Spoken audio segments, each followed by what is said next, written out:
I don't know who this message is for, but I'm here to remind you that all things work for the good of those who love the Lord, and it's working out for your good.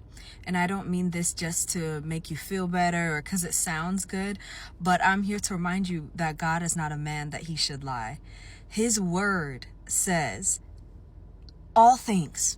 Yes, even your worst season, even that trial, even that sickness, even that betrayal, all things work together. And when we think about Easter, what I'm reminded of is that even Jesus himself was not exempt from suffering in this life. Even him living a perfect life, being the Son of God, he was not exempt from a perfect life. He endured betrayal.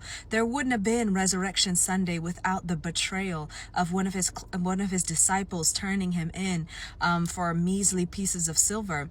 But I'm here to remind you of the words of Jesus. He said, I've told you these things so that in me you may have peace. In this world you will have trouble, but fear not.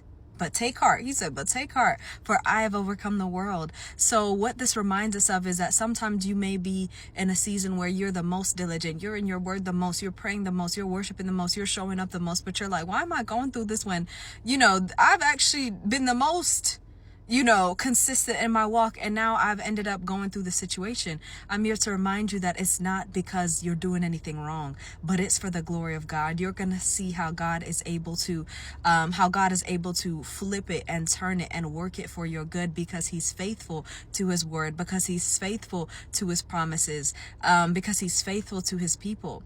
So I'm here to remind you, you may not know it now.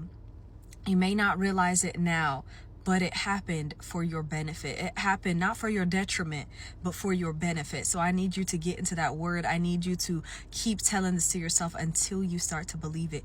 It is for your good. He is turning it around. Love y'all.